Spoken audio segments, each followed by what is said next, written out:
Buenos días, que el Señor nos bendiga en esta mañana, un día miércoles a la mitad de la semana, donde el Señor nos permite una vez más poder iniciar la clase correspondiente a este día.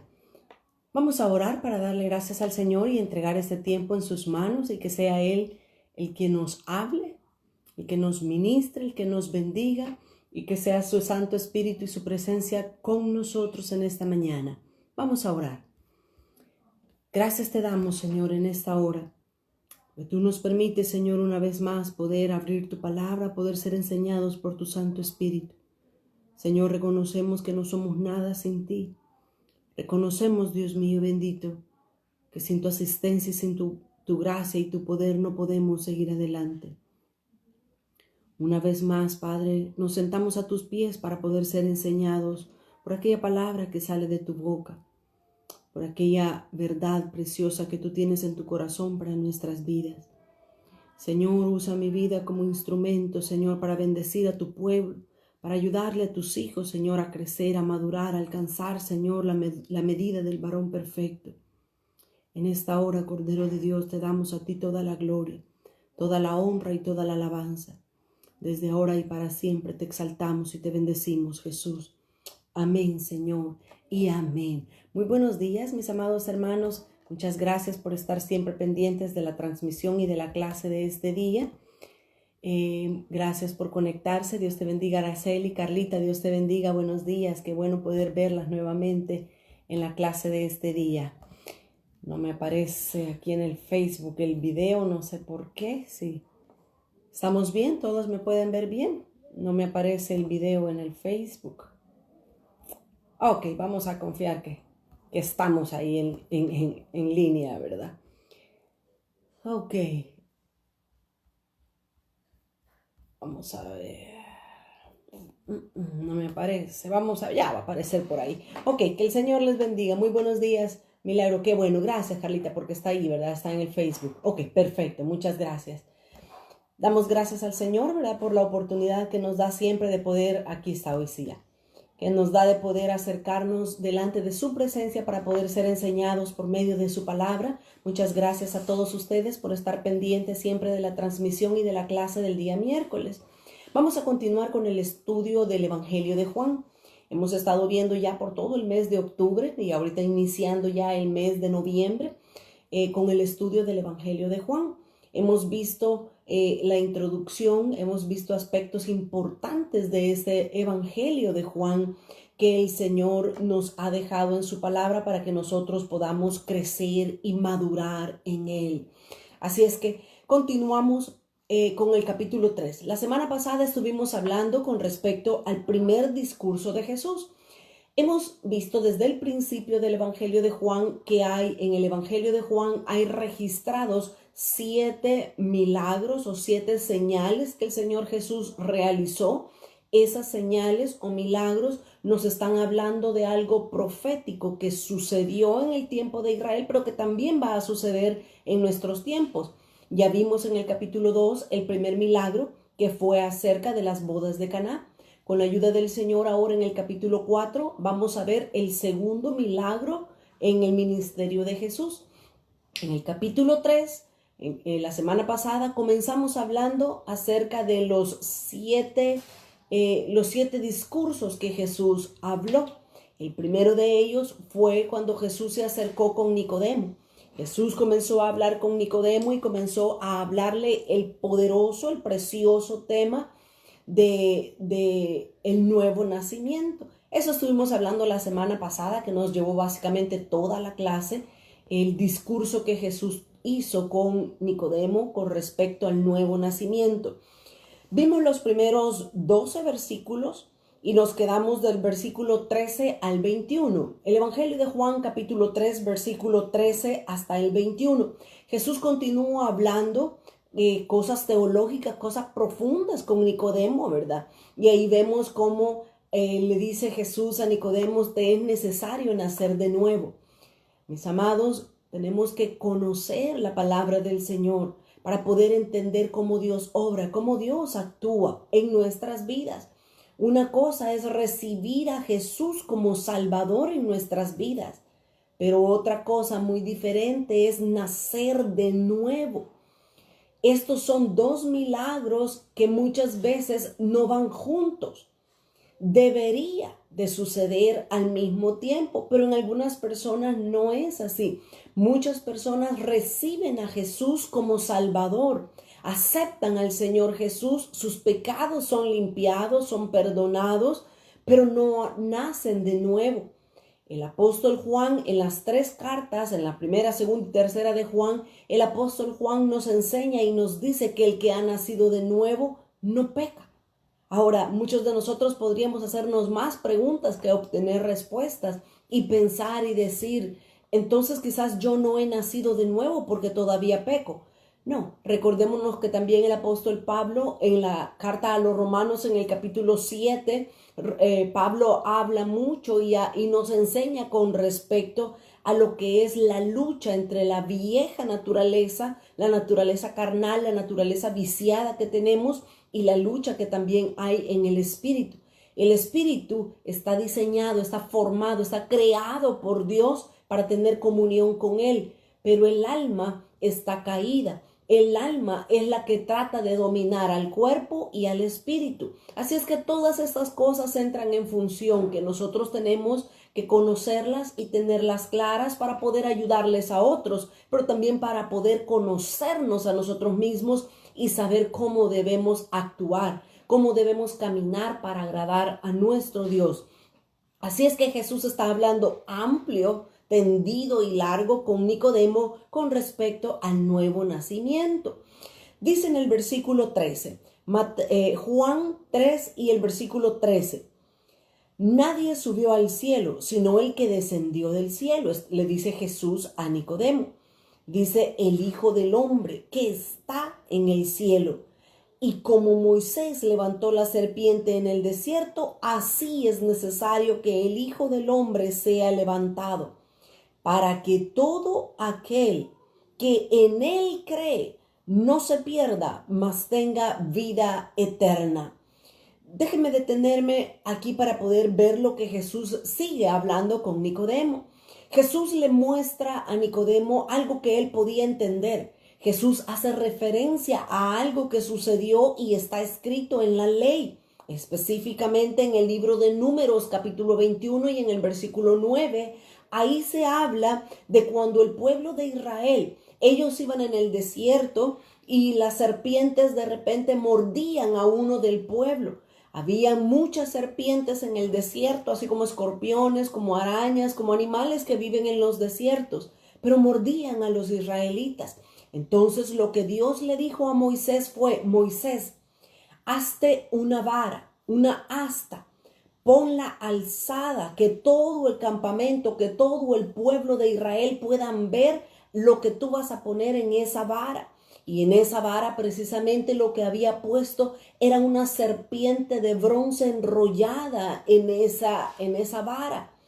Pero todo eso, como hemos dicho desde el principio, la Biblia está llena de mucha simbología para que nosotros podamos entenderla. El Señor Jesús ocultó misterios para que no toda la gente lo entienda. ¿Saben por qué? Porque hay muchos que no van a amar, no van a apreciar, no van a aceptar las verdades y las revelaciones que Dios tiene en su palabra. Así es que Dios de alguna manera las ha dejado ocultas por medio de figuras. Dios le dijo entonces a Moisés, Moisés, hazte un asta, una vara, levántala y pon una serpiente de bronce. A eso le está refiriendo Jesús a Nicodemo, que se recordara de cómo Moisés levantó la serpiente en el desierto. Cuando uno de los del pueblo de Israel era mordido por las serpientes, inmediatamente no tenían que ir a emergencias, no tenían que ir al hospital, no tenían que llamar a Moisés, no tenían que hacer más nada. Cuando un israelita era mordido por la serpiente, inmediatamente ellos tenían que levantar su mirada y ver la serpiente que estaba levantada en esa asta y ellos inmediatamente iban a ser sanos. Imagínense qué milagros los que Dios hacía en medio del desierto con el pueblo de Israel. Pero para nosotros eso es una figura. Para nosotros eso nos muestra lo que realmente Jesús vino a hacer a este mundo. ¿Por qué? El asta que Dios le pidió a Moisés que levantara, el asta, esa vara de madera, es un símbolo de la cruz de Cristo. En primer lugar, porque está hecha de madera. En segundo lugar, porque cuando se hacía una cruz se ponía en alto para que todos vieran. El que una persona, mis amados hermanos, muriera en una cruz era un símbolo de maldición en el tiempo de Jesús. Era de hecho el castigo más cruel que una persona pudiera enfrentar en ese momento. Así es que realmente lo que sucedió con Moisés en el desierto es una figura de lo que Cristo iba a venir a hacer. Cristo iba a ser hecho maldición por nosotros, no que Cristo hubiese cometido pecado, no que Cristo tuviera algún pecado en su vida. Cristo se hizo pecado. Cristo cargó en él todo el pecado que nosotros hemos cometido. Y Dios decidió castigar a su Hijo y no castigarnos a nosotros. Así es que Jesús le habla a Nicodemo de una preciosísima figura. El asta nos habla de la cruz de Cristo, pero la serpiente también nos habla de maldición. La serpiente nos habla de Satanás, nos habla del pecado crucificado en la cruz del Calvario. Cristo Jesús venció al diablo no porque lo reprendió, no porque lo echó fuera, no porque le hizo una cruz y el diablo se fue huyendo. Cristo Jesús venció en la cruz del Calvario a Satanás porque toda la naturaleza contraria al pecado y a Satanás, Jesús la modeló y la mostró para nosotros. Así es que Cristo triunfó en la cruz. Para Satanás, él había ganado cuando Cristo expiró y salió su espíritu en la cruz. Pero para el Padre era el máximo ejemplo de humildad, de obediencia, pero también la maldición había caído sobre Cristo y por sus llagas hemos sido nosotros sanados, curados, salvados, restaurados y tantas cosas que el Señor Jesús obtuvo en la cruz del Calvario. Así es que Jesús le enseña a Nicodemo y nos enseña también a nosotros ahora que así como Moisés levantó la serpiente, así el Hijo del Hombre debería de ser levantado en una cruz para poder ser maldición por nosotros, pero a la misma vez poder nosotros recibir bendición y vida eterna por medio del sacrificio de Cristo. Así es que Jesús le continúa diciendo a Nicodemo, Nicodemo, todo aquel que cree no se va a perder. Ahora, permítame por favor leer otras escrituras, porque si nosotros recordamos la semana pasada dijimos que en Juan capítulo 3 y en el versículo 3 Jesús le dijo a Nicodemo, de cierto te digo, que el que no naciere de nuevo no puede ver el reino de Dios. Entonces, aquí tenemos ya dos aspectos importantes. Necesitamos nacer de nuevo para entrar al cielo.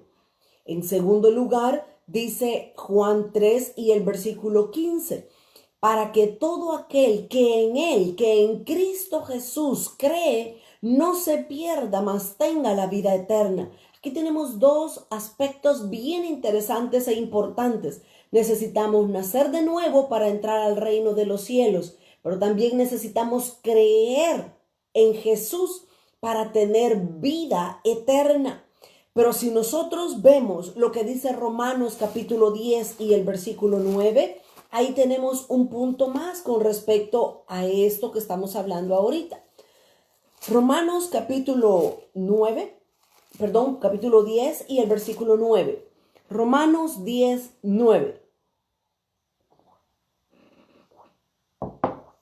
Dice que si confesares con tu boca que Jesús es el Señor y creyeres en tu corazón que Dios le levantó de los muertos, serás salvo. Porque con el corazón se cree para justicia, pero con la boca se confiesa para salvación. Y dice el versículo 11 todavía, pues la escritura dice, todo aquel que en él creyere no será avergonzado. Aquí tenemos, mis amados hermanos, el tercer punto. que podríamos decir que es la fórmula completa para la salvación. El tercer punto que nos menciona aquí Romanos está en el versículo 9, confesar con nuestra boca. Tenemos entonces ahorita 3 puntos para tener una salvación completa. Alguien puede decir, si yo confieso a Jesús, ya me puedo ir al cielo. Sí y no. Ya voy a explicar por qué no. Si alguien confiesa a Jesús con su boca, si alguien lo confiesa como su Señor, como su Salvador, puede ir al cielo. Pero si no vive para Jesús, puede perder su salvación. Ahora, él confesó. La pregunta es, ¿creyó en su corazón que Jesús es su Salvador? Si confesó y creyó, puede ir al cielo. Pero si no ha nacido de nuevo, no puede ir al cielo. Mire, no es algo complejo, pero es algo, mis amados hermanos, que nosotros tenemos que entenderlo. Porque ahora en día se nos dice, solamente repita esta oración y usted va a ir al cielo. Eso es cierto en parte. Si alguien confiesa, si alguien hace la oración de fe, pero no camina conforme a los estatutos, a las leyes que Dios ha determinado, peligra de perder su herencia. Hay una doctrina falsa, completamente falsa, desde hace varios años dentro de las iglesias evangélicas. No estoy hablando de otras iglesias. Dentro de las iglesias evangélicas hay una doctrina directamente nacida y venida del infierno mismo, que es la que se conoce como la doctrina SSS. Y se conoce con ese nombre porque es salvo, siempre salvo. Salvo, siempre salvo. SSS, salvo, siempre salvo. Esa doctrina es una doctrina realmente del infierno. Porque lo que hace ese tipo de doctrinas es que usted puede pecar y lo que usted hace como pecado no importa. Porque usted lo va a cometer con su cuerpo y su cuerpo va a ir a la tierra, su cuerpo va a quedar ahí en la tierra deshecho, pero su espíritu y su alma están impermeables dentro de su cuerpo. Así es que el que peca, peca con su cuerpo. Entonces no importa que peque, usted siempre se va a ir al cielo. Eso es lo que erróneamente enseña la doctrina de salvo, siempre salvo. Esa doctrina no es bíblica. Esa doctrina no tiene ningún fundamento en la palabra de Dios. Por eso es que nosotros necesitamos conocer las escrituras para no ser engañados por los mentirosos que se levantan en los últimos tiempos. Y se han levantado realmente siempre los falsos cristos, los falsos profetas. Tengamos mucho cuidado con esa doctrina. Todo pecado que nosotros cometamos, si no nos arrepentimos genuinamente delante del Señor y nos apartamos, peligra nuestra salvación. La salvación sí se puede perder. No es como enseña esta doctrina de salvo, siempre salvo. No importa el pecado que tú hagas, tú siempre vas a ser salvo. Eso no es cierto. Eso no es bíblico, mis amados hermanos. Si alguien recibe a Jesús, lo confiesa con su boca, cree en su corazón, pero si no nace de nuevo, no puede entrar al reino de Dios. Necesitamos pedirle al Señor que podamos nacer de nuevo, que nos dé una naturaleza que no busque el pecar, que no peque. Por supuesto que en algún momento nosotros vamos a fallar y vamos a pecar. No vamos a querer hacerlo, pero vamos a fallarle al Señor. Pero podemos tener abogado delante de Dios el Padre y sabemos que es Jesucristo. Él nos puede perdonar todos nuestros pecados siempre y cuando nosotros se los confesemos. Yo siempre he enseñado y siempre digo, hay 2 pecados que no pueden ser perdonados con todo el poder de Cristo, con todo el poder de Dios el Padre.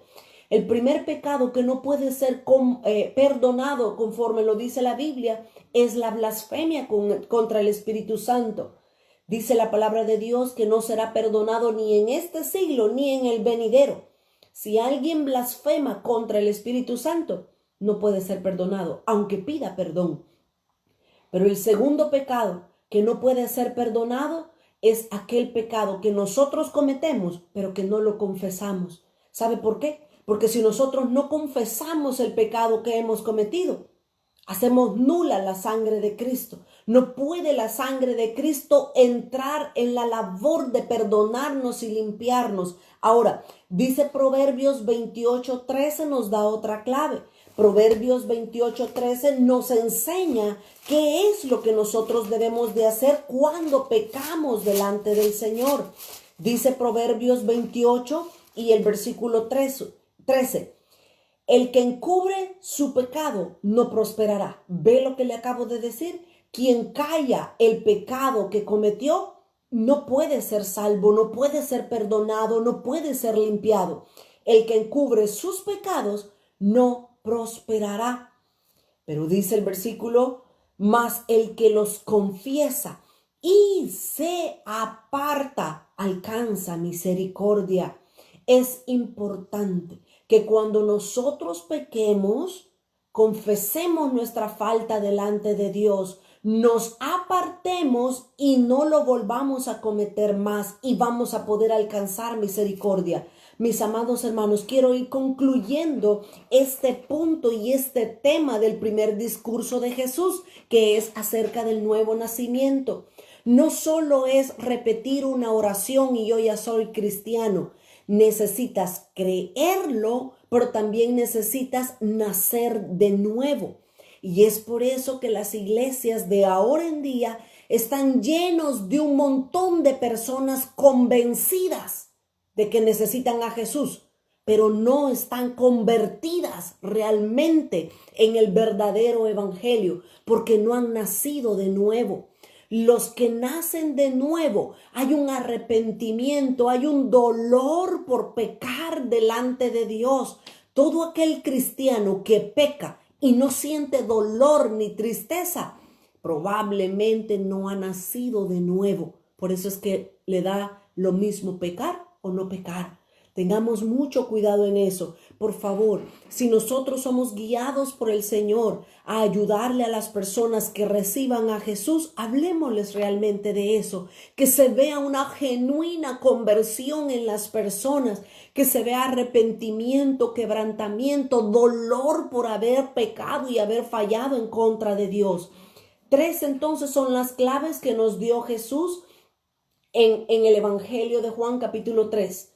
En primer lugar, dice que el que naciere de nuevo. En segundo lugar, tiene que creer. Y Romanos 10:9 nos dijo, tiene que confesar. Si una de estas tres cosas falta en la persona que se está convirtiendo, ayudémosle. En algunas ocasiones, las personas no necesariamente tienen que nacer de nuevo cuando se convierten a Jesús. Otras veces tardan meses o años en nacer de nuevo, pero es necesario que nosotros, si Dios nos ha ayudado, si Dios nos está guiando para ayudar a otros a que se conviertan a Cristo, procuremos que nazcan de nuevo. Ahora, eso es algo que nosotros no podemos hacer.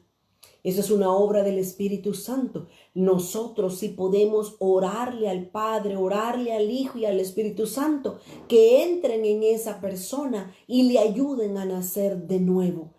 Qué precioso realmente, poderoso discurso del nuevo nacimiento que Jesús dio. Ahora, avancemos. Luego el Señor Jesús dijo que tiene que creer, ¿verdad? Necesario, importante, no solamente que confiese, sino que crea que Jesús puede perdonar sus pecados y puede limpiarlo de todas las inmundicias que ha cometido. Dice los versículos muy conocidos que nosotros desde pequeñitos no lo aprendemos. Juan 3:16, porque de tal manera, ¿verdad?, amó Dios al mundo que dio a su Hijo unigénito para que todo aquel que en él crea no se pierda, mas tenga la vida eterna. Si alguien cree en Jesús, tendrá vida eterna. Pero recuérdese, hay que confesarlo, pero también hay que pedirle al Espíritu Santo que nos ayude a nacer de nuevo. Y dice el versículo 17, porque no envió Dios a su Hijo al mundo para condenar al mundo, sino para que el mundo sea salvo por medio de él. El que cree en él no es condenado, pero el que no cree ya ha sido condenado, porque no ha creído en el nombre del unigénito Hijo de Dios. Ayudémosle a otros, mis amados hermanos, que también ellos puedan conocer, aceptar, recibir a Jesús y que ellos también puedan nacer de nuevo para poder ver la vida eterna. Qué privilegio el que el Señor nos da, ¿verdad? No solamente de ser salvos, no solamente de escapar de ir al infierno. Dios nos da el privilegio de nacer de nuevo y de entrar en el reino de los cielos, ser parte de todo lo que Dios tiene para la eternidad, para nosotros, sus hijos. Ahora, avancemos, por favor. Estamos en el Evangelio de Juan, capítulo 3. Leamos desde el versículo 22 en adelante. Hasta el 28 vamos a leer. Dice el versículo 22, después de esto, después de la conversación que Jesús tuvo con Nicodemo, dice, después de esto vino Jesús con sus discípulos a la tierra de Judea y estuvo ahí con ellos y bautizaba. Aquí este versículo nos está enseñando como que Jesús bautizaba a las personas, pero en realidad no era Jesús quien bautizaba eran sus discípulos. Jesús nunca bautizó a ninguna persona excepto a los 12 discípulos. Ahora, ya voy a mencionar por qué es que digo esto y hago énfasis en esto. Dice Juan 4 y el versículo 2. Dice, aunque Jesús no bautizaba sino sus discípulos. Jesús bautizó únicamente a los 12 discípulos. Y continúa la narración en el versículo 23, en Juan 3:23. Juan bautizaba también en Enón. Estaba los discípulos de Jesús bautizando y estaba Juan el Bautista bautizando al mismo tiempo. Entonces dice, y Juan bautizaba también en Enón, junto a Salim, porque había ahí muchas aguas y venían y eran bautizados, porque Juan no había sido aún encarcelado. Entonces, oiga el versículo 25, entonces hubo discusión entre los discípulos de Juan y los judíos acerca de la purificación. Y vinieron a Juan y le dijeron, Rabí, mira que el que estaba contigo al otro lado del Jordán, refiriéndose a Jesús, de quien tú diste testimonio, bautiza y todos vienen a él. Ahora, ¿cuál era el punto? ¿Cuál era el problema en este momento? Jesús y sus discípulos estaban bautizando, pero también Juan el Bautista estaba bautizando con sus discípulos, unos en el Jordán y otros en el río de Enón. Ahora, habían dos personas bautizando al mismo tiempo, pero ¿cuál era el problema? Nosotros no lo alcanzamos a entender porque no vivimos en esos tiempos ni conocemos la cultura de ellos. Pero el problema que ellos estaban experimentando en ese momento era que la costumbre en los judíos era que cuando alguien bautizaba a otra persona, el que era bautizado se hacía discípulo de él. Así es que tenemos a los discípulos de Juan el Bautista un poco molestos y un poco disgustados porque Jesús con sus discípulos estaba bautizando en el otro lado del río. Entonces ellos estaban diciendo, aquellos están ganando discípulos para ellos. Pero Juan les dice, ¿y qué tiene? ¿Cuál es el problema de eso?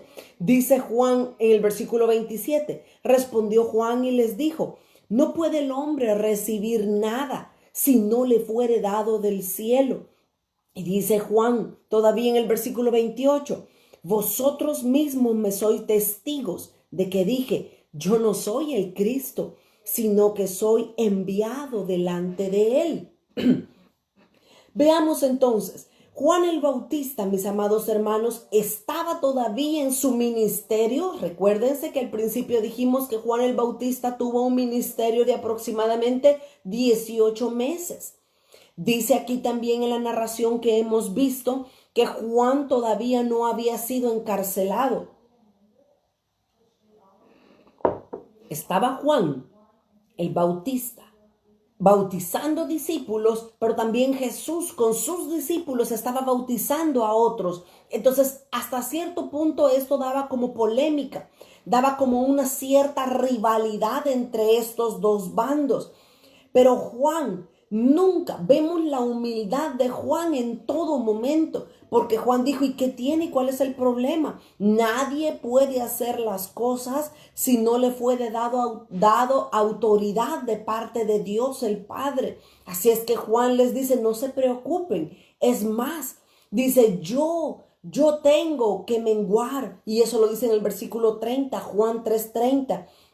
Es necesario que Él crezca, dice Juan. ¿Quién era Él? Jesús. Es necesario que Él crezca, pero que yo mengüe. Imagínense, mis amados hermanos, qué increíble humildad la de Juan el Bautista. Juan estaba diciendo, no importa, Jesús debe de ser mayor que yo. A eso ha venido Jesús. Ahora, no podía haber una rivalidad o un oponente en el tiempo de Jesús juntamente con él. Las personas, aunque ni Jesús ni Juan el Bautista peleaban entre ellos discípulos, pero eran los mismos discípulos los que estaban diciendo, no es que Jesús tiene más discípulos, no es que nosotros hemos bautizado, no. Entonces Juan dice, esto ya se va a terminar, esto ya se va a solucionar, yo tengo que menguar para que Cristo pueda crecer. Imagínense qué palabras más llenas de humildad las que Juan el Bautista tiene que decir. Yo tengo que morir para que Jesús pueda crecer. Y eso es algo que también tiene que ser realidad en nuestras vidas.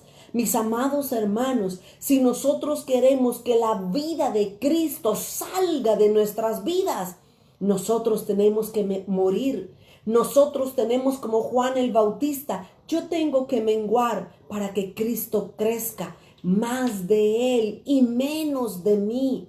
Si Jesús está peleando con nosotros porque nosotros queremos lucirnos y Jesús quiere mostrarse al mundo, no puede suceder.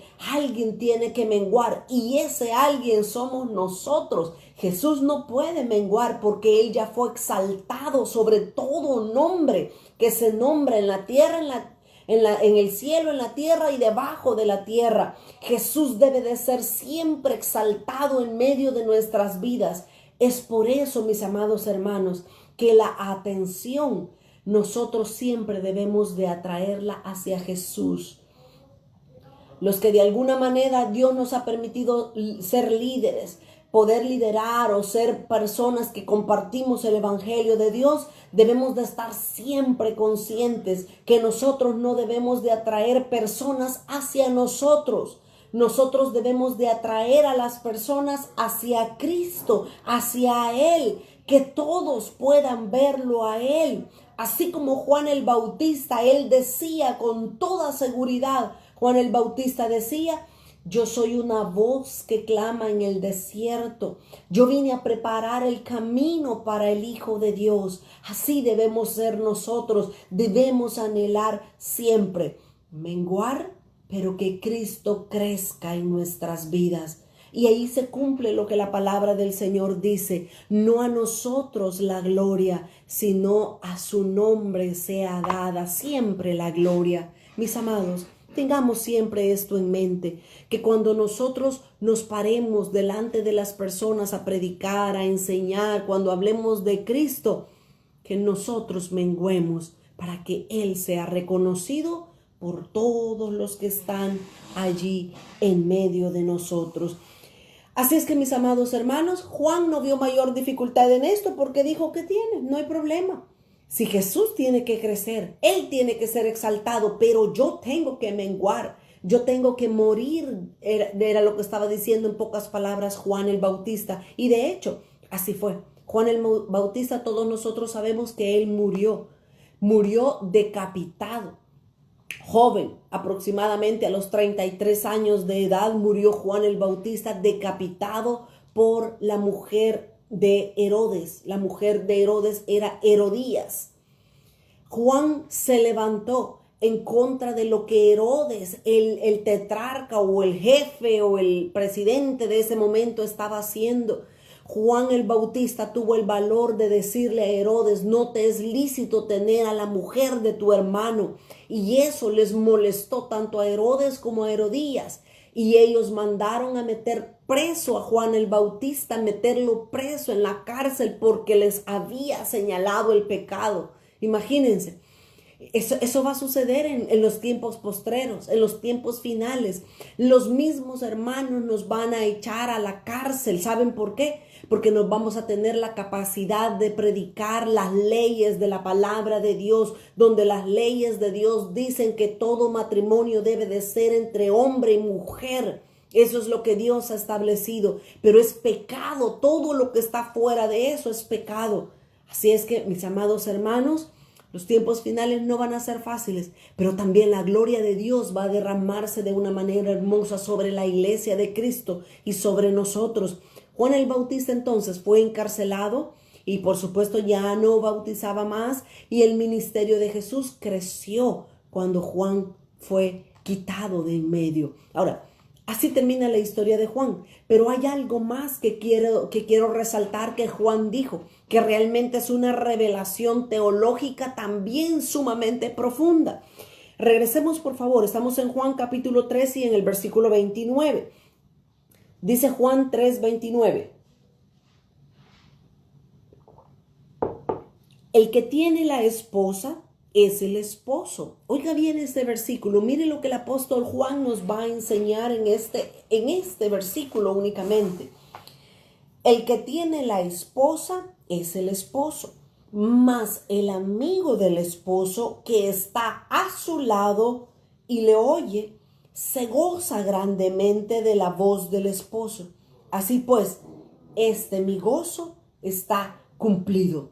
Aquí hay una revelación preciosísima de lo que Juan está explicándole a sus discípulos. Aquí Juan está hablando de que Cristo es el esposo, pero de que el esposo va a recibir a su esposa. Mis amados hermanos, cuando el Señor nos permita poder estudiar el libro del Cantar de los Cantares de Salomón, ahí nosotros vamos a poder ver cómo la iglesia de Cristo viene a ser la esposa de Cristo. Mis amados hermanos, la iglesia es la novia que se debe de estar preparando para casarse con el Señor Jesús en el cielo. Ese debería de ser nuestro llamado y nuestro enfoque como cristianos, prepararnos, embellecernos como la esposa de Cristo. Este tema es impresionante. Yo creo que necesitaríamos 2 meses, si no es que 3, para poder estudiar solamente la esposa de Cristo. La iglesia es la esposa de Cristo. Ahora, no todos los cristianos son la esposa de Cristo. No todos.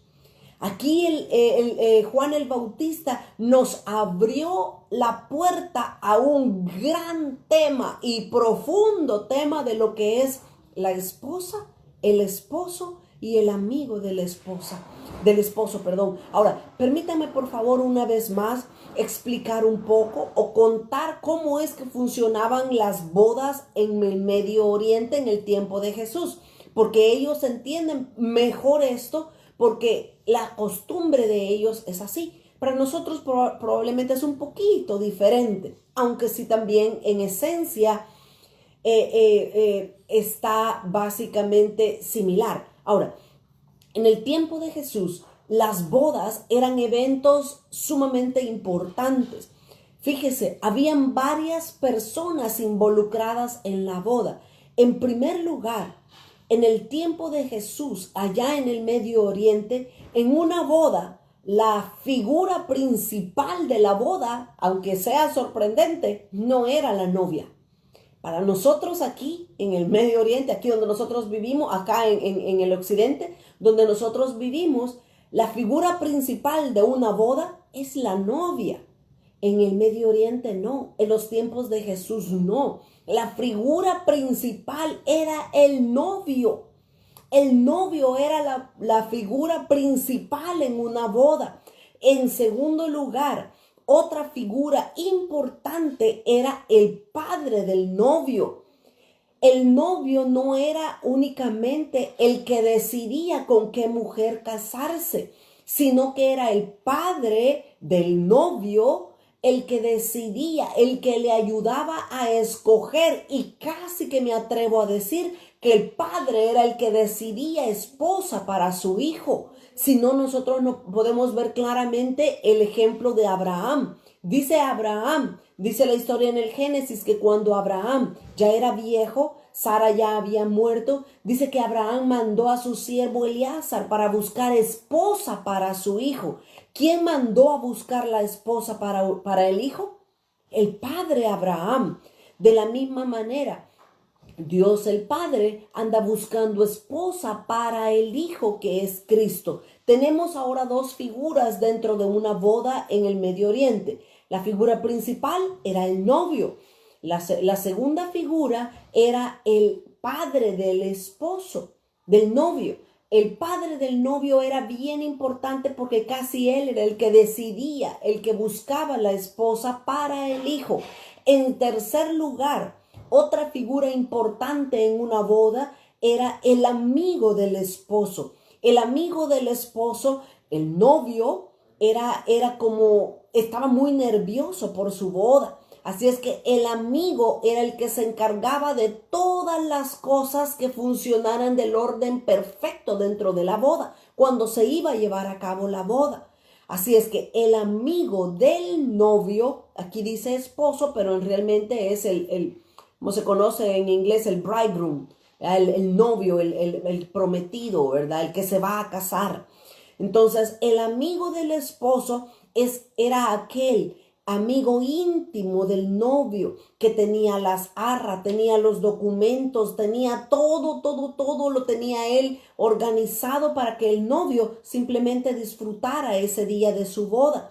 Así es que Juan el Bautista precisamente se involucra y él dice, yo no soy el novio, yo no soy el padre del novio, yo soy el amigo del novio. Es como nosotros ahora en día lo conocemos como el padrino de la boda.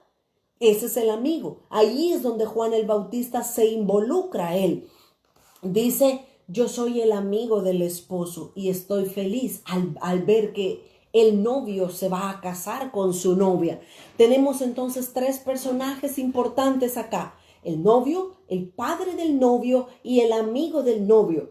En cuarto lugar tenemos a la novia. La novia era, por supuesto, la que se iba a casar con el novio. Era la que se había preparado, la que se había embellecido, había hecho su vestido, estaba preparada, lista para casarse. Pero hay otras personas que están involucradas dentro de una boda y ellos son las vírgenes. Si nosotros recordamos, Mateo capítulo 25 nos habla de 10 vírgenes. ¿Se recuerdan? Que nos habla de 5 vírgenes prudentes y de 5 vírgenes insensatas.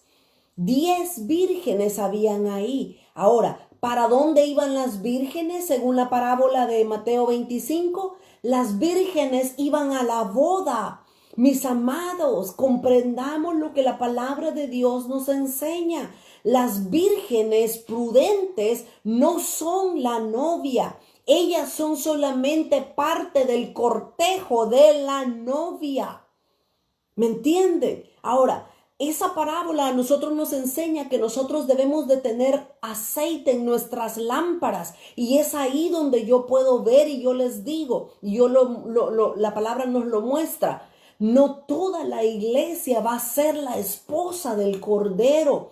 Hay unos que van a ser amigos del esposo. Hay otros que van a ser el cortejo de la novia. Van a ser las 10 de las 5 vírgenes prudentes que tenían aceite. Ellas 5 van a ser parte del cortejo de la novia. ¿Se recuerdan que esas 10 vírgenes debían de esperar toda la noche para cuando el novio viniera?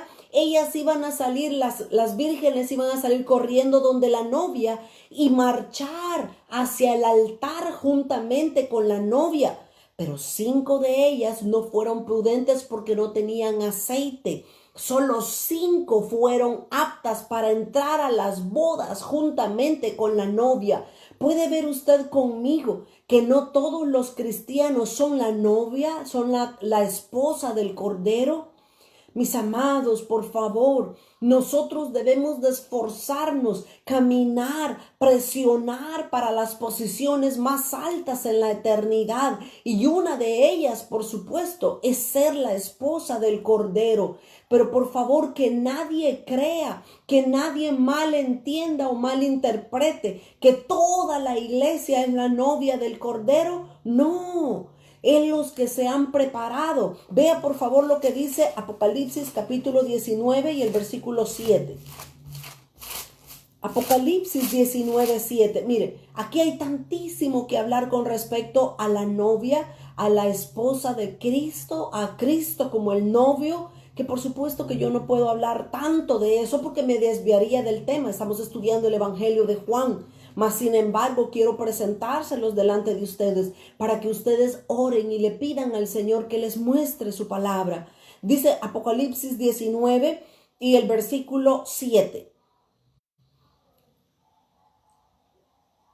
Ok, versículo 7. Gocémonos y alegrémonos y démosle gloria porque han llegado las bodas del Cordero. ¿Cuándo van a ser las bodas del Cordero?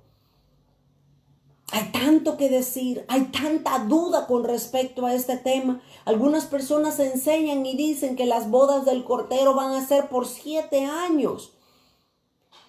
Yo no le voy a dar la respuesta ahorita porque, como les digo, es tan precioso y tan amplio este tema que lo que Apocalipsis nos enseña, que las bodas del Cordero van a llevarse a cabo hasta en la eternidad. Después que los 1000 años terminen, se van a llevar a cabo las bodas del Cordero, de Cristo con su iglesia. Pero aquí estamos leyendo y estamos viendo que dice: gocémonos y alegrémonos y démosle gloria, porque han llegado las bodas del Cordero y su esposa se ha preparado. Los que son parte de la iglesia, que van a calificar para ser la esposa de Cristo, dice que ellos se han preparado. Y luego dice el versículo 8, y a ella se le ha concedido que se vista de lino fino, limpio y resplandeciente, porque el lino fino es las acciones justas de los santos. Si somos justos, podemos calificar dentro de la esposa del Cordero. Y luego dice el versículo 9, y el ángel me dijo: escribe, bienaventurados o alegres, felices, bienaventurados los que son llamados a la cena de las bodas del Cordero. Y me dijo: esas palabras son fieles y verdaderas. Aquí vemos entonces, ahí está el esposo, que es Cristo, de eso no hay ninguna duda. Está la esposa que se ha preparado, ella se ha vestido y se ha embellecido para casarse con Cristo. Pero dice que también bienaventurados los que son llamados. ¿Quiénes son ellos? Son invitados nada más. Ellos no son la esposa, ellos no son Cristo. Ellos solamente son invitados para las bodas del Cordero. Qué impresionante cómo es este tema de amplio con respecto a las bodas. Pero ¿por qué estamos hablando de esto? Porque Juan dijo: yo soy amigo del novio, yo soy amigo del esposo. Juan ni siquiera dijo: yo soy la esposa. Pero era un cristiano intachable, humilde, irreprochable. Jesús mismo dijo que no había ningún hombre más grande nacido de mujer como lo fue Juan el Bautista. Que Dios nos ayude a entender todas las verdades que Él ha dejado en su palabra, ¿verdad, mis amados? Hay tanto que aprender. Avancemos, por favor. Regresemos a Juan capítulo 3. Juan capítulo 3. Así es que Juan dijo: yo soy amigo del esposo. Yo no soy el esposo, sino que yo soy amigo del esposo. Luego después, desde el versículo 31 hasta el 36, cerramos ya el capítulo 3 y Juan continúa él dándole mayor énfasis a Cristo. Y dice el versículo 31, el que de arriba viene es sobre todos y el que es de la tierra es terrenal, y cosas terrenales habla. El que viene del cielo es sobre todos. Versículo 34. Porque el que Dios envió, las palabras de Dios habla, pues Dios da el Espíritu, Dios no da el Espíritu por medida. El Padre ama al Hijo y todas las cosas las ha entregado en su mano. Juan el Bautista completamente le da siempre el crédito a Cristo, a Jesús. Él tenía que menguar para que Cristo creciera. Y de hecho así sucedió. Juan fue encarcelado y fue muerto, y el ministerio de Cristo cobró auge en ese momento. Entremos al capítulo 4. Capítulo 4 del Evangelio de Juan. Ahora, en el capítulo 4 vamos a ver el segundo discurso de Jesús. El primer discurso estaba en el capítulo 3, cuando Cristo habló con Nicodemo acerca del nuevo nacimiento. Pero ahora en el capítulo 4 vemos el segundo discurso de Jesús. Recuérdense, son 7 discursos de Jesús. Son 7 milagros y son 7 yo soy los que vamos a ver a lo largo de todo el Evangelio de Juan. En el capítulo 4 entonces está el segundo discurso de Cristo. Este es un capítulo bien conocido por todos nosotros cuando Jesús se encuentra con la mujer samaritana. Jesús habla con ella y Jesús abre el precioso discurso del agua de vida eterna. Ese es el segundo discurso de Jesús, pero iniciemos en el versículo 1 hasta el 6. Juan 4 del 1 al 6. Cuando pues el Señor entendió que los fariseos habían oído decir Jesús hace y bautiza más discípulos que Juan, aunque Jesús no bautizaba sino que sus discípulos, salió de Judea. Jesús salió de Judea y se fue otra vez a Galilea, y le era necesario pasar por Samaria. Déjeme por favor explicarle en este momento lo que estaba sucediendo acá para que nosotros tengamos un panorama. En el tiempo de Jesús, el mapa de Israel, o bueno, mejor dicho, en el tiempo de Jesús, Israel se dividía en 3 regiones principales. Todas las personas en el tiempo de Jesús podían dividir Israel en 3 regiones principales. Permítame, téngame ahí eso que acabo de decir. Hay una pregunta acá. Entonces dice, ¿no es verdad que cuando la tierra esté pasando la gran tribulación en el cielo, se estará celebrando las bodas del Cordero? Fíjate, Carlita, que ese es un punto que necesita mucha explicación. Ahora, solo te voy a leer lo que dice la Escritura para que casi que saquemos la conclusión juntas. Dice Juan capítulo 21. Juan capítulo 21. Si nosotros estudiamos el libro de Apocalipsis, nosotros vemos que casi hay un orden cronológico en el Apocalipsis. En el capítulo 20 de Apocalipsis está hablando del milenio. En el capítulo 20 nos habla todo lo que va a suceder en el milenio, quiénes son los que entran, quiénes son los que califican, qué es lo que va a estar pasando en el milenio. Pero en el capítulo 21, ahí ya terminó el milenio. Ahora fíjense lo que dice capítulo 21 de Apocalipsis. Dice 21:1, y vi un cielo nuevo y una tierra nueva, porque el primer cielo y la primera tierra pasaron. ¿Cuál es el primer cielo y cuál es la primera tierra? Esta tierra en la que nosotros vivimos actualmente, pero que dice el capítulo 21, pasaron. ¿Y cuándo va a pasar la tierra en la que nosotros vivimos? ¿Cuándo va a deshacerse esta tierra? Después del milenio. Esta tierra en la que nosotros vivimos va a ser destruida por fuego. Pero cuando terminen los 1000 años del reinado milenario de Cristo sobre la tierra, el reino milenario o el milenio se va a llevar a cabo aquí en la tierra, en la que nosotros conocemos, en la que nosotros vivimos. Pero después que terminen los 1000 años, va a ser eliminada la tierra y el cielo. Y dice, y vi un cielo nuevo y una tierra nueva, porque el primer cielo y la primera tierra pasaron, y el mar ya no existía más. Pero fíjense el versículo 2. y yo, Juan, vi la santa ciudad, la nueva Jerusalén. La nueva Jerusalén, cuando nosotros la estudiamos con el Cantar de los Cantares, la nueva Jerusalén da definiciones, da ejemplos, da cualidades que la esposa de Cristo va a tener o debe de tener. La nueva Jerusalén, la ciudad, es una figura de la esposa, no es la esposa. La ciudad santa de Jerusalén es una ciudad, pero la esposa es un cuerpo de cristianos que son tomados de la iglesia.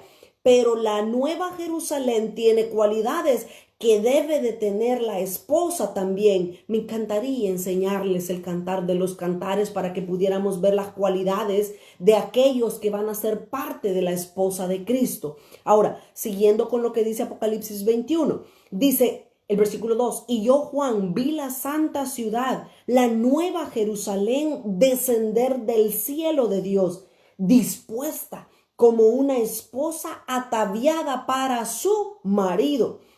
Y oiga lo que dice el versículo 3. Y oí una gran voz del cielo que decía, he aquí el tabernáculo de Dios con los hombres, y él morará con ellos, y ellos serán su pueblo, y Dios mismo estará en medio de ellos. Pero luego dice el versículo 10, Apocalipsis 21:10, y me llevó en el espíritu a un monte grande y alto, y me mostró la gran ciudad santa de Jerusalén que descendía del cielo de Dios, teniendo la gloria de Dios, y su fulgor era semejante a la de una piedra preciosísima, como piedra de jaspe, diáfana como el cristal. Y ahí comienza a dar todas las descripciones. Ahora, ¿cuál es el punto y qué es lo que yo quiero resaltar en esto? ¿Cuándo va a descender la ciudad santa?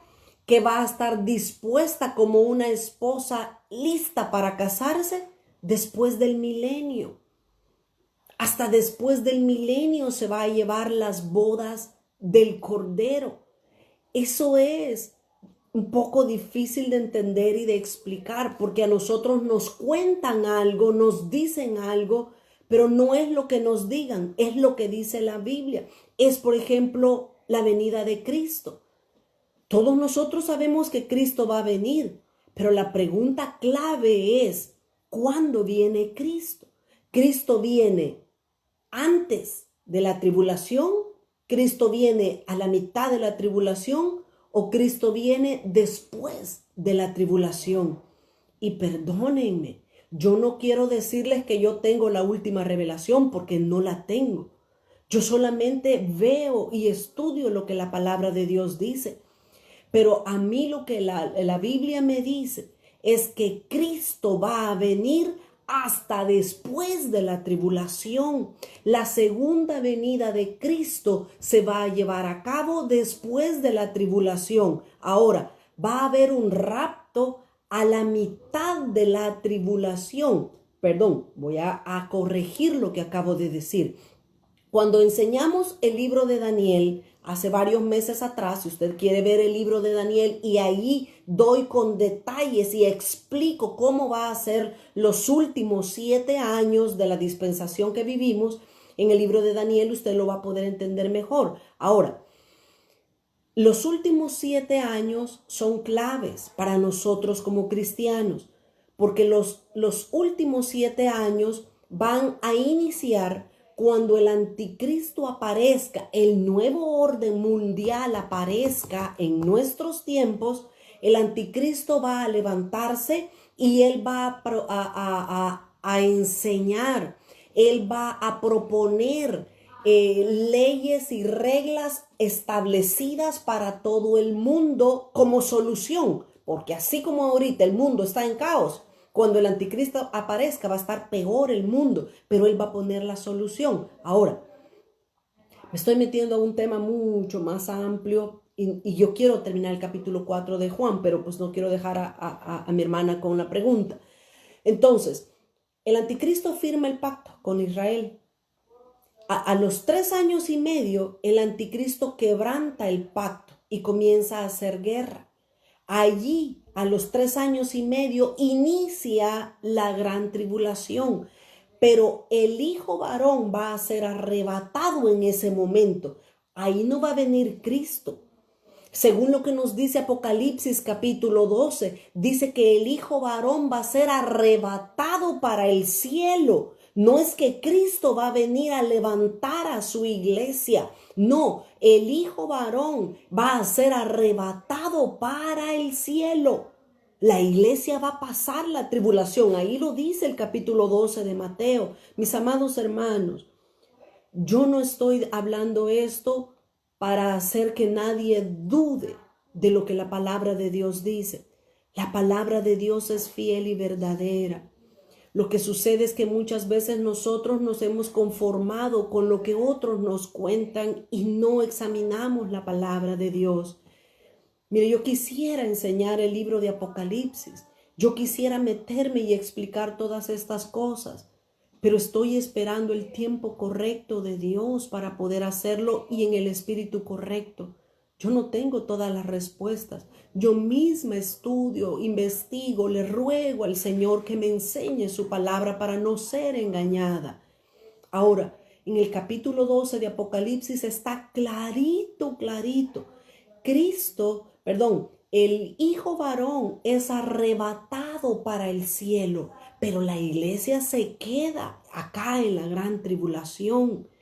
Pero dice también el capítulo 12 de Apocalipsis que a la iglesia se le va a dar las alas de la grande águila para que ella sea conducida por el Espíritu Santo al desierto, para que ahí va a ser guardada por 1260 días, que son 42 meses, que son 3 años y medio. La iglesia va a ser guardada, preservada por Dios. Si no, el Salmo 91 no tendría razón de estar escrito. La iglesia va a ser guardada en el tiempo de la tribulación, pero Cristo vendrá por su iglesia cuando la tribulación termine. Cuando la tribulación termine, después que los 3 años y medio, la tribulación no son 7 años, no, la tribulación solamente son 3 años y medio.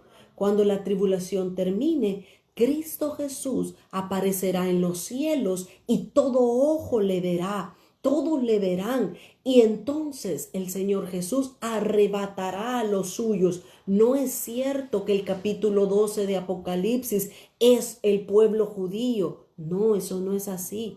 Muchos enseñan y dicen que los que se van a quedar en la tribulación va a ser el pueblo judío porque ellos no creyeron en Jesús. No, señores. No, mis amados. Y miren, las personas se comenzaron a desconectar cuando comencé a hablar de esto, pero la palabra de Dios eso nos enseña, eso nos explica la palabra de Dios. Lo que pasa es que a nosotros nos han dado una falsa ilusión de creer que nosotros nos vamos a ir antes de la tribulación y eso no es así lo que me enseña la palabra. Hay un grupo que se va a ir antes de la tribulación, pero es un grupo. De ahí los demás nos vamos a quedar aquí en la tierra. ¿Por qué? Porque tenemos que ser probados por fuego para ver si calificamos para los altos llamados de Dios. Y esto no nos lo enseñan. A todos nos gritan y nos enseñan desde los púlpitos que nos vamos a ir cuando Cristo venga. Pero la Biblia no me enseña eso. Así es que, mis amados, por favor, perdonen.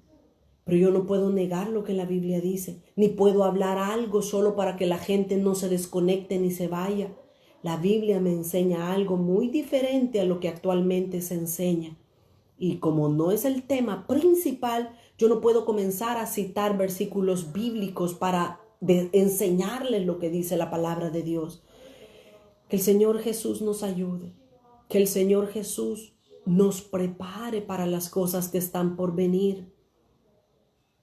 La iglesia debe de pasar la tribulación y la debe de pasar porque debemos de hacernos dignos del supremo llamamiento que tenemos en Cristo Jesús. La iglesia va a ser probada para ver a quién ama, si realmente niega su fe o se mantiene firme a pesar de que lo maten, de que lo encarcelen y que hagan todo tipo de cosas.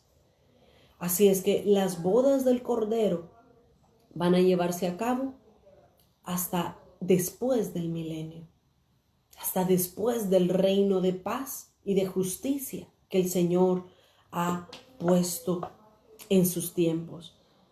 Ay, que el Señor nos ayude, ¿verdad? Ok, mis amados hermanos, regresamos al capítulo 4 del Evangelio de Juan. Mire, yo me quedo mal, sinceramente, yo me quedo muy triste después que hablo de estas cosas, porque mi deseo no es ofender a nadie, ni decirle a nadie lo que le han enseñado es falso. No, yo me quedo triste, porque miren, muchas veces nosotros nos hemos acostumbrado a que nos cuenten las cosas, pero que no nos lean la Biblia. Miren, mi esposo me ha enseñado algo, y eso es muy válido. Él me ha enseñado a dónde dice la Biblia. Si lo que tú me estás diciendo es cierto, ¿a dónde lo dice en la Biblia? Y así tiene que ser. Si a usted le dicen que la iglesia se va a casar por 7 años mientras la tribulación va a estar llevándose aquí a cabo en la tierra, hágame el favor y pregúntele usted con respeto, ¿verdad? Con respeto pregunte, enséñeme dónde dice eso en la Biblia. Enséñemelo. Que la iglesia se va a casar por 7 años mientras la tribulación esté aquí, enséñemelo donde dice la Biblia, y cuando le den el versículo, tráigamelo y juntos lo examinamos. Puede ser que yo esté bien equivocada y yo también quiero aprender, ¿ok? Así es que, por favor, que cuando algo nos enseñen, nos lo enseñen con la Biblia. Y aún cuando nos lo enseñen con la Biblia, analicémoslo, pensémoslo. Porque hay gente que dice, miren, aquí dicen, y van a ser arrebatados. Pues sí, pero es que van a ser arrebatados, no es que Cristo va a venir por ellos. La segunda venida de Cristo no es el rapto, ¿ok? Ese es el punto clave. La segunda venida no es el rapto. Cristo viene por su iglesia después de la tribulación y la levanta con él.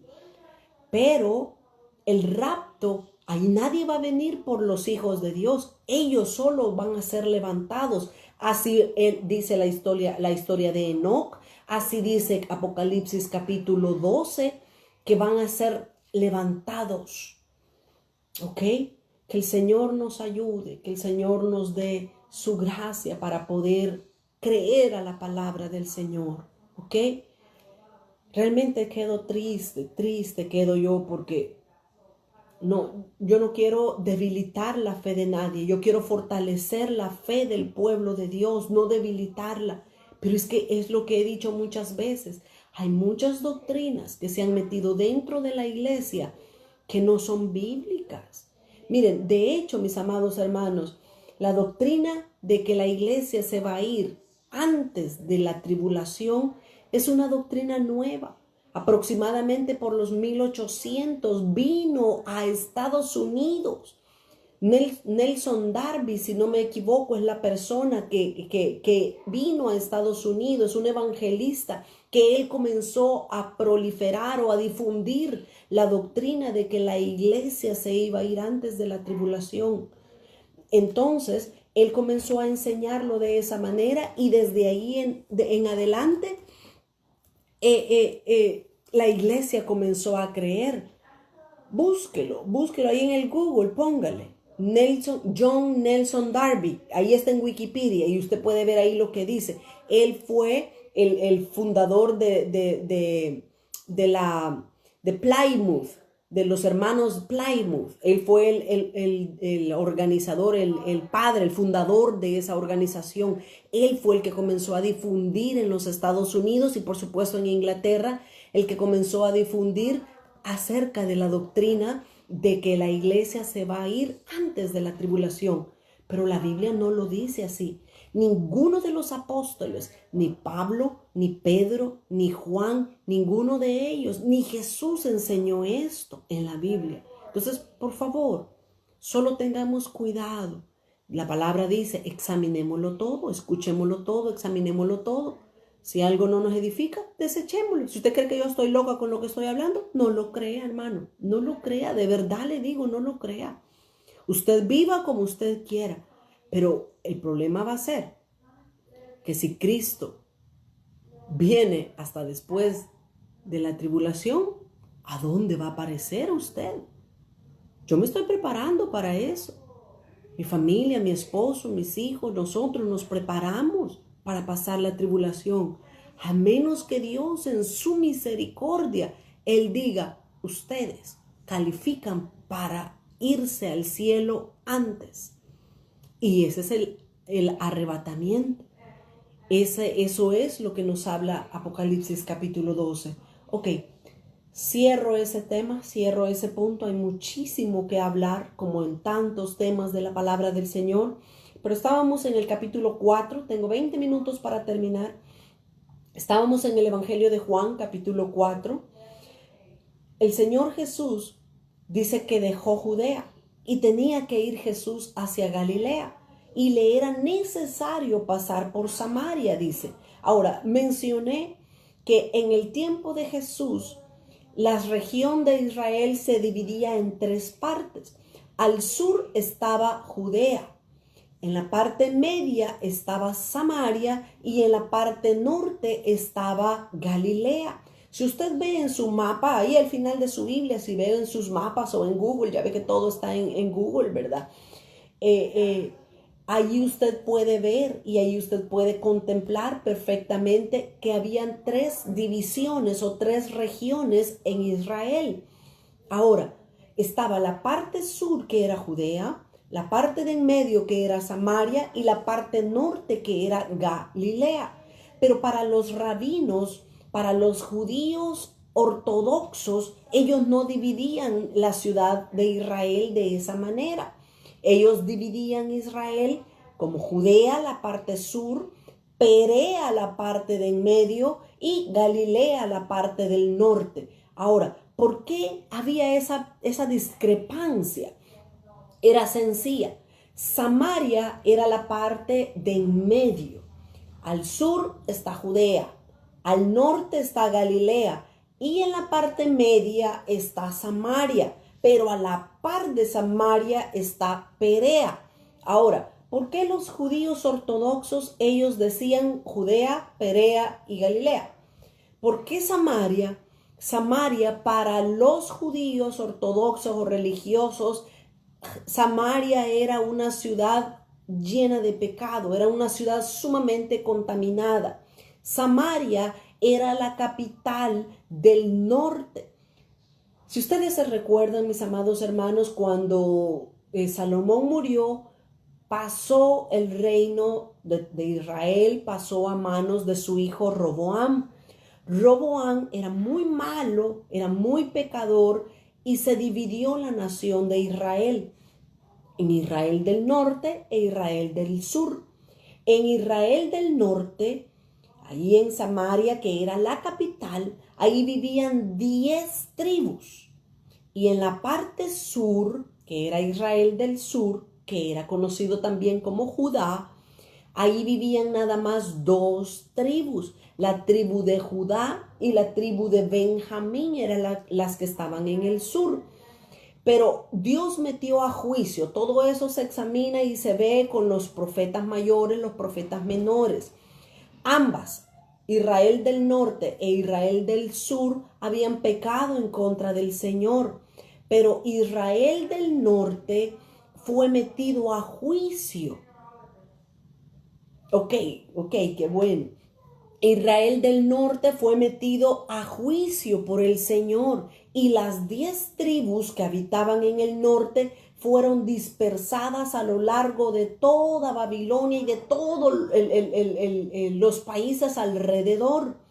Así es que Samaria, que era la capital, quedó sola sin judíos.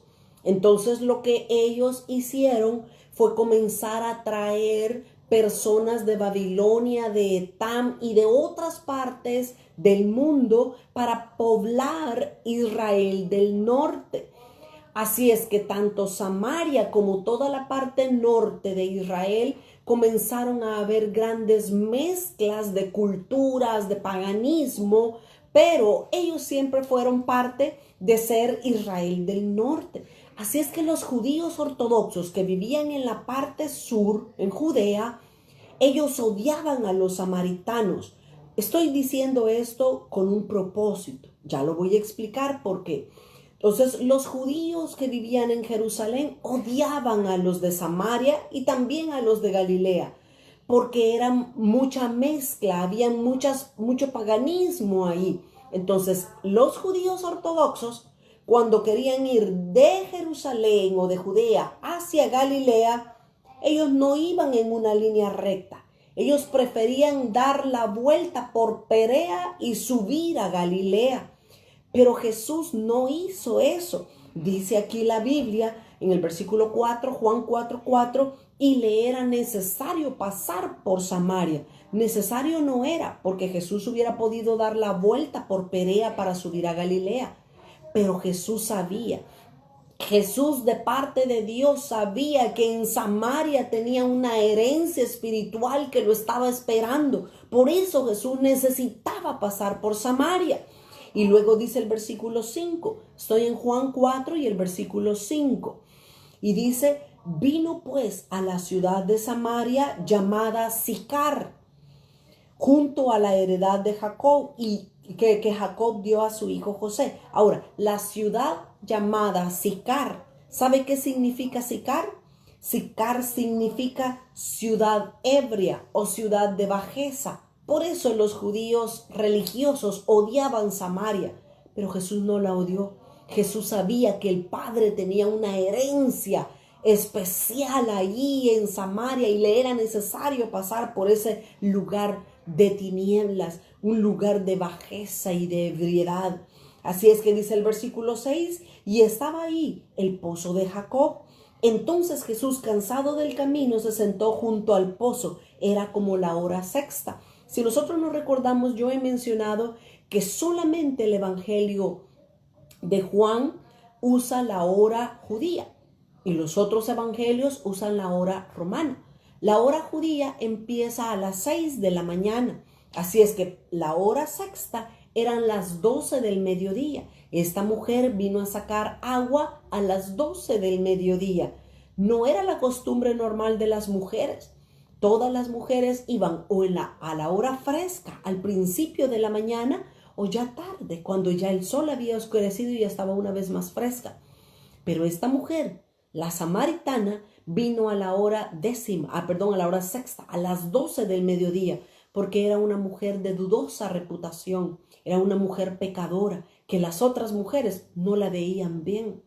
No se sabe exactamente qué era ella, pero pues tenía 7 maridos, 6 maridos, y el que tenía tampoco era de ella. Pero Jesús pasa y llega a este pozo. Y dice que ahí estaba una mujer de Samaria sacando agua. Y Jesús le dijo, dame de beber. Aquí una vez más el Señor Jesús abre un tema de discusión, que es el segundo discurso de Jesús. Abre un tema de discusión con la mujer samaritana de cosas espirituales. ¿Se recuerdan cuando Jesús habló con Nicodemo? Jesús le dijo a Nicodemo, te es necesario nacer de nuevo. Pero Nicodemo no entendía las cosas espirituales. Él estaba pensando de una forma natural. De la misma manera, Jesús, cuando habla con la samaritana, Jesús comienza a hablarle del agua. Pero la mujer estaba pensando en agua del pozo, en algo natural. Pero Jesús estaba pensando en el agua de vida eterna, algo completamente espiritual. Así es que esta mujer, algunos de ustedes ya me han oído predicar acerca de este precioso discurso que Jesús tiene con la mujer samaritana. A esta mujer, mis amados hermanos, nada más y nada menos que Dios el Padre le concede la bendición y la oportunidad de poder conocer a Jesús de una manera progresiva, de una revelación progresiva. Conoció esta mujer a Jesús.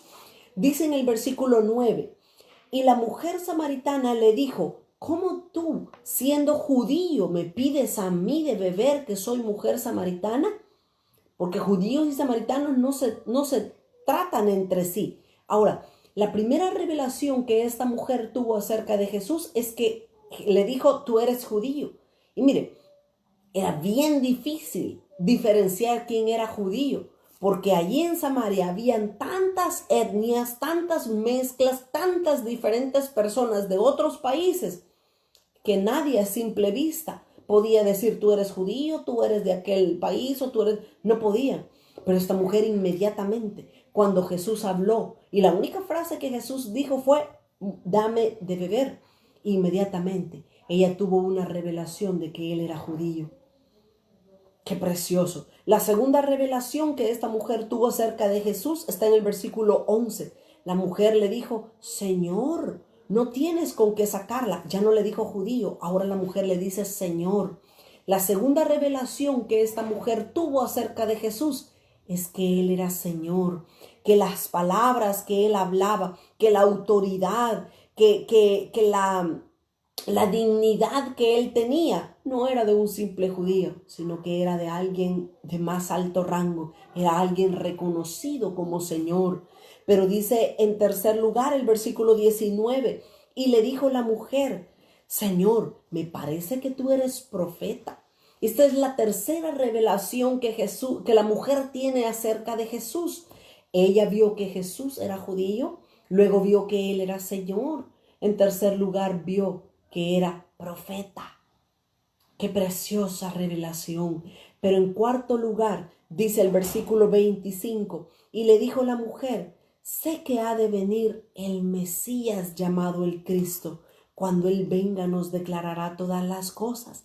Y Jesús le dijo, yo soy el que habla contigo. La cuarta revelación que la samaritana tuvo acerca de Jesús es conocerlo como el Mesías. Qué lindo tener esa revelación progresiva de Jesús. Lo mismo que nosotros debemos experimentar en nuestra vida cristiana. Si ya conocimos a Jesús como Salvador, necesitamos conocerlo como Señor. Necesitamos conocer a Jesús en todos sus nombres. De hecho, ese es otro curso que debemos de estudiar, los nombres de Dios. Tanto que estudiar, hermanos. No es tiempo que perder. Necesitamos prepararnos para estar listos cuando el Señor venga por nosotros o nosotros nos encontremos con Él. Ahora, Jesús le habló entonces a esta mujer acerca del agua de vida eterna. La mujer estaba hablando del agua del pozo, pero Jesús le estaba hablando de un agua completamente diferente. Jesús le estaba hablando a la mujer del agua de vida eterna. Y Jesús le dice en el versículo 13, cualquiera que bebiere de esta agua del pozo volverá a tener sed. Mas el que bebiere del agua que yo le daré no tendrá sed jamás, sino que del agua que yo le daré será en él una fuente de agua que salte para vida eterna. Mis amados hermanos, Jesús cuando habló con esta mujer, le vio que ella tenía una gran sed, una gran necesidad interior, una necesidad espiritual, y era una necesidad de felicidad. Ella buscó la felicidad en un hombre, en otro hombre, en otro, en seis. En 6 maridos había buscado la felicidad, pero no lo había encontrado. Y Jesús le dice, en el versículo 17, le respondió la mujer y le dijo, no tengo marido, le dice la mujer. Y Jesús le dice, bien has dicho, no tengo marido, porque 5 has tenido. Y no es de culpar a la pobre mujer. Ella buscaba la felicidad. Ella se casó la primera vez intentando ser feliz. Luego se casó la segunda vez buscando la felicidad en los hombres. Y ella veía que ninguno la podía hacer feliz. Y le dice Jesús, 5 maridos has tenido y el que ahora tienes un 6º marido no es tu marido. Esto has dicho con verdad. Así es que la mujer se sorprendió cuando Jesús conocía el estado y la necesidad de ella, que ella necesitaba y buscaba la felicidad. Tristemente, ella la buscaba en las personas. Y esto tiene que aplicarse también a nuestras vidas. Nosotros tenemos que ser felices, tenemos que ser alegres, tenemos que estar gozosos, y eso no depende de las circunstancias. Algunas personas creen y dicen, yo voy a ser feliz cuando me gane la lotería.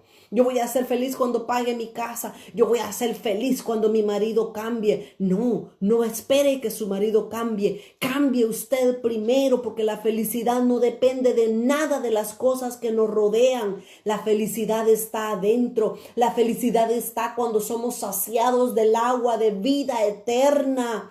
Así es que Jesús le ofrece a la mujer el agua que podía saciar su necesidad. Y es la misma agua que Jesús nos ofrece ahora en día para que nuestro gozo tenga un fundamento eterno en Él, no en las circunstancias de este mundo.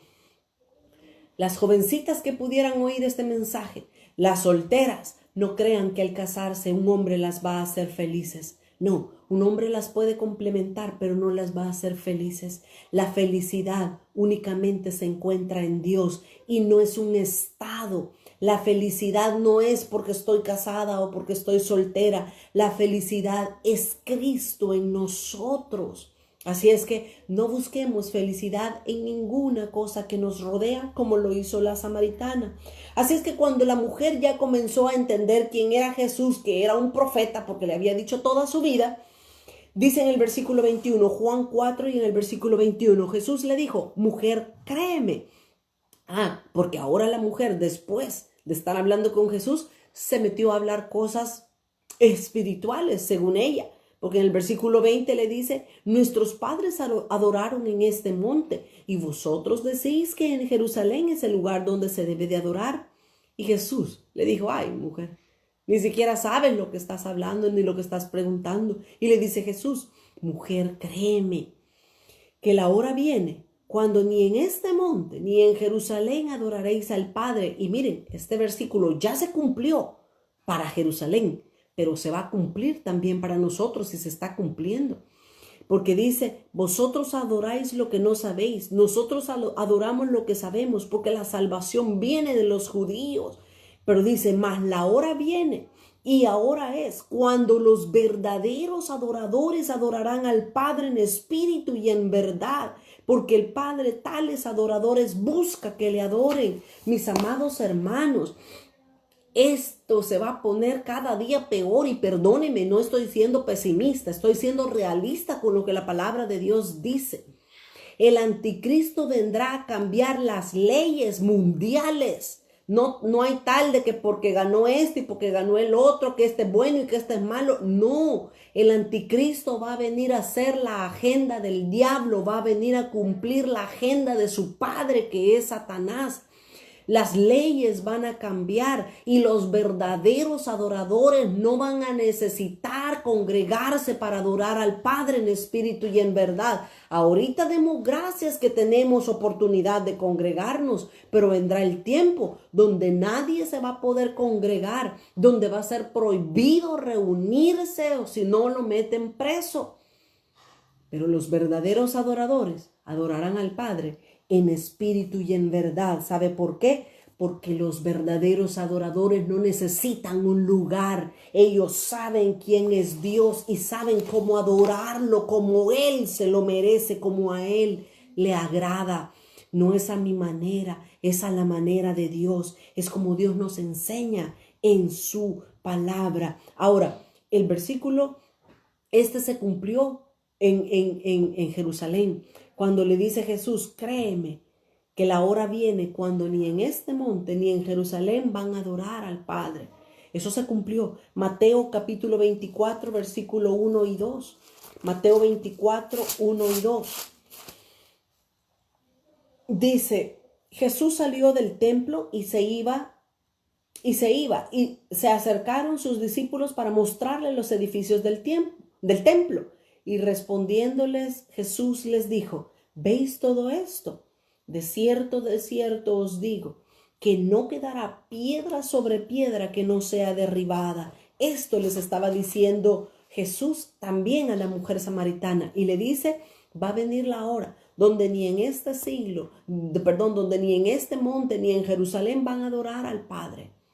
¿Por qué le estaba diciendo Jesús eso? ¿A qué se refería Jesús? Jesús estaba refiriendo a la destrucción del templo en el año 70 después de Cristo. Esto sucedió y Jesús se lo estaba profetizando a la mujer samaritana porque en el año 70 los romanos, liderados por Tito, el emperador Tito, juntamente con otros, llegaron a Jerusalén, saquearon el templo, robaron el arca, robaron la menorá, robaron todo lo del templo, destruyeron el templo y literalmente sucedió lo que Jesús dijo. No quedó piedra sobre piedra en el templo de Jerusalén. Israel no tiene templo. Desde el año 70 después de Cristo, Israel no tiene templo para adorar a Dios el Padre. Imagínense qué triste. Lo que Jesús le dijo a la samaritana se estaba cumpliendo años después. Ahora, eso fue literal para ellos. Para nosotros también de alguna manera se va a cumplir de forma espiritual. Así es que, mis amados, valga aquí a nosotros la lección. Necesitamos aprender a adorar al Señor en espíritu y en verdad. Miren, hay religiosos que dicen, ay, no, es que no se siente lo mismo en la casa. No, hombre, si en la casa debería de haber más presencia que en la iglesia, porque ahí estamos viviendo nosotros, ahí estamos nosotros como hijos de Dios empoderados en ese lugar. Así es que, mis amados, necesitamos aprender a hacer las cosas correctas como a Dios le agradan, porque el Padre anda buscando verdaderos adoradores que le adoren en espíritu y en verdad. El tiempo se me ha terminado. No pude concluir en el capítulo 4, pero pues gracias a Dios logramos avanzar. Jesús continúa, ¿verdad?, hablando con esta mujer y todos nosotros sabemos pues que ella fue la que fue a Samaria y básicamente la ciudad completa se convirtió a Cristo y creyó en Cristo que Él era el Mesías. Precioso segundo discurso de Jesús. La próxima semana, con la ayuda del Señor, el próximo miércoles, siempre a las 10:30 de la mañana, vamos a continuar con nuestro estudio. Muchas gracias a todos. Gracias por la confianza de poder preguntar. Gracias por escuchar la palabra del Señor y que sea Dios quien nos ayude. Hay muchas cosas que no conocemos. Hay muchas cosas que nos las han enseñado a medias o nos las han enseñado mal o simplemente no nos las han enseñado. Yo a veces le digo a mi esposo y le digo, ¿por qué nadie nos está preparando para el milenio? Si cuando esta dispensación termine, la dispensación de la gracia termine, vamos a empezar al milenio. Cuando esta dispensación termine, no nos vamos a ir al cielo, nos vamos a ir al milenio. Bueno, los que califiquen para entrar en el milenio. Los otros se van a quedar dormidos por 1000 años, dormiditos, esperando que terminen los 1000 años. ¿Por qué nadie nos habla del milenio? Porque nadie nos habla de la esposa de Cristo. Hay muchas cosas con las cuales necesitamos escudriñar la palabra de Dios y que el Espíritu Santo nos ayude. Gracias a todos por ser parte de esta enseñanza de este día. Vamos a orar y entregarle al Señor este tiempo. Bendito sea tu nombre, Señor Jesús. Gracias, Padre, porque tú nos hablas por medio de tu palabra. Muchas gracias, Señor, porque tienes misericordia. Tienes cuidado de nosotros y nos enseñas cada cosa que tú has dejado escrita en tu palabra. Danos la mansedumbre, Señor, la humildad para poder entender tu palabra y ser enseñados por ella. Queremos aparecer delante de ti justos, aprobados, Señor. No queremos ser engañados. Concédenos, por favor, en tu misericordia la capacidad de poder vivir agradándote cada día a ti, Señor. Gracias por la vida de mis hermanos que van a ver este video en el futuro, Señor. Y te ruego que ministres sus vidas, que continúes hablando a sus corazones. En el nombre de Jesús nos ponemos en tus manos y te damos gracias. Amén, Señor, y amén. Muy buenas tardes, mis amados hermanos. Que el Señor les bendiga y gracias por estar conectados en esta mañana. Hasta el próximo miércoles.